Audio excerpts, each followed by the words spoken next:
One of the first periods of furniture that I like to cover is the Queen Anne period. And David has two excellent examples that I'd like to show you. One of the things I want to discuss is overall style, and then some of the terminology we use in determining what a piece is and maybe what its value is.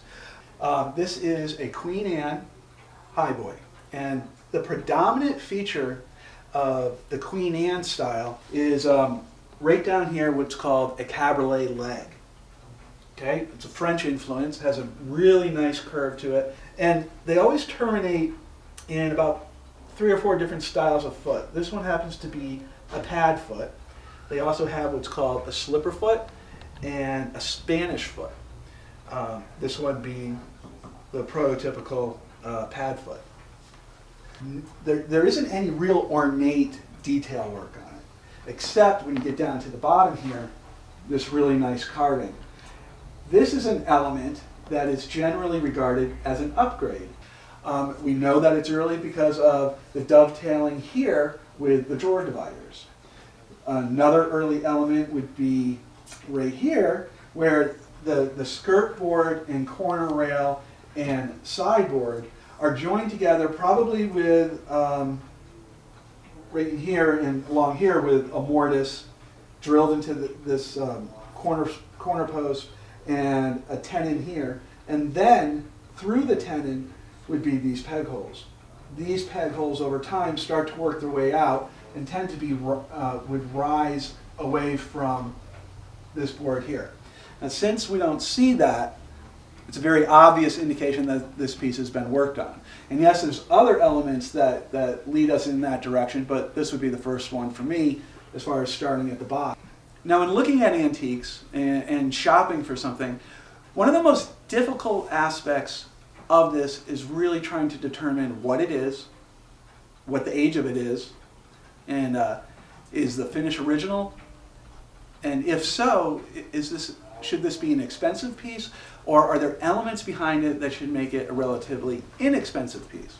In this particular case, it's very obvious that this piece has been worked on quite a bit. And that's not necessarily a bad thing, but it does differentiate between maybe a museum quality piece and a fine piece that you could have in your house.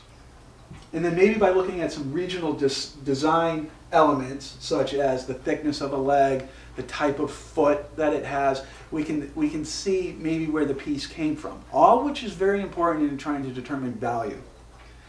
And finally, if you're very lucky, you'll have what's known as provenance. And provenance is really just documentation of the piece itself, which could include a bill of landing. It may have a letter attached to it that may be glued inside that says so-and-so bought this piece, it was made by such and such on such and such a date.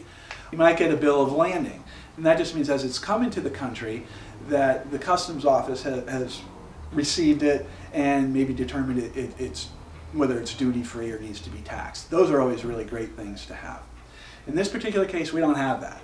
We don't have any documentation of the piece. But when David bought the piece, he got some family history, so he was able to determine that the piece was constructed in either New Hampshire or Massachusetts. Now, this one's very, very obvious, but these drawers in here are pine, which is typical, but they're also very new. The drawer heads are old, but all of the drawer boxes have been replaced. Now, actually, that's very typical. We're going to take a look at these upper drawers here to show you what the original should look like, but having these replaced does affect the value greatly. But still, I would much rather have replaced drawers than not have the piece at all. Remember, this piece is over 200 years old. It's traveled its way around from family to family in the back of wagons, in the back of trucks. It's probably been dropped a million times. It could have sat in a basement for a long time and had rot, which is probably what happened because the drawers are in the drawer fronts are in good shape. These had to be replaced. So they could have been sitting on the basement floor, rotted. Well, what would you rather do? Have a new drawer or throw the piece out? So while it affects the value, it's still nice to have the piece. Now, if it had these drawers through and through, it would really affect the value. The piece is made of maple. The secondary woods are made of pine. definitely New England. Okay, maple was a wood in New England, often used along with cherry and walnut. You look here; these are all hand planed. It's called a chamfer. Okay, these are all the mill marks. You know, it was raw cut and then hand planed over it to get it flat. You can tell it wasn't done by a machine. These are hand cut dovetails. Best way to tell that it's hand cut is there'll be a scribe line where they join together. That means a cabinet maker scribed the line, drew in where he wanted the dovetails, cut them with a saw by hand and chisel, put the piece together. Another great aspect of the pine is the oxidation that it has. Now, there's also a dead giveaway that it's been refinished. Okay, this pine has really great color, which you can only get over time. You can't duplicate it, and you saw that in these drawers here. Can you see the color difference? Okay, you can tell that's new. They've stained it. Maybe it's been done for 15 years, and it does have some color change, but it's not that honey color. Now, if you look right in this corner here, see these drops? It's from Stripper. You know, they did the best they could not to get it on the interior of the drawer, but that's an indication right there that this piece has been stripped. And it's probably been stripped a lot.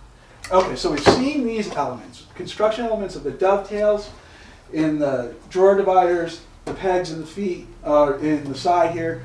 We know this is probably a period piece, meaning made before 1820. So I would say late 18th century, early 19th century. Okay, so we've covered all those elements. We've been able to determine the date. We know that the finish has been replaced, but all in all, it's a really pretty piece. So let's move on to the next one. So here we are looking at another Queen Anne Highboy. And it has pretty much the same issues as the other one, except for the drawers are all original. Big thing with this piece, and you can't really see from this angle, is it's what we call a married piece. Meaning that, yes, this is cherry and this is cherry, but these two actually never went together. One of the first telltale signs would be the worm holes throughout the upper section don't exist at all in the lower section. This top section is about 1.5 inches shallower than the base. Now, no, that's not necessarily, it's not a good thing. But what happens is these pieces often get broken up in the course of their life. Somebody may die and a family inherits this. Well, the sister wants the upper part, the brother wants the lower part, a top is made for the lower and a case is made for the upper. Happens all the time. Or the base unit, the legs are so severely broken that they can't be together anymore, and somebody looks for a base. They find a base in the same wood, about the same size, and they put them together. So that really does detract quite a bit from the value of the piece. But if you were looking for a highboy, and you love the Queen Anne style, and you were going to use it, and it was going to be a very functional piece, this is a great example. No, it's never going to be a museum quality piece because it has so many different issues with it, but it's still an excellent buy for around the same amount of money as the other one.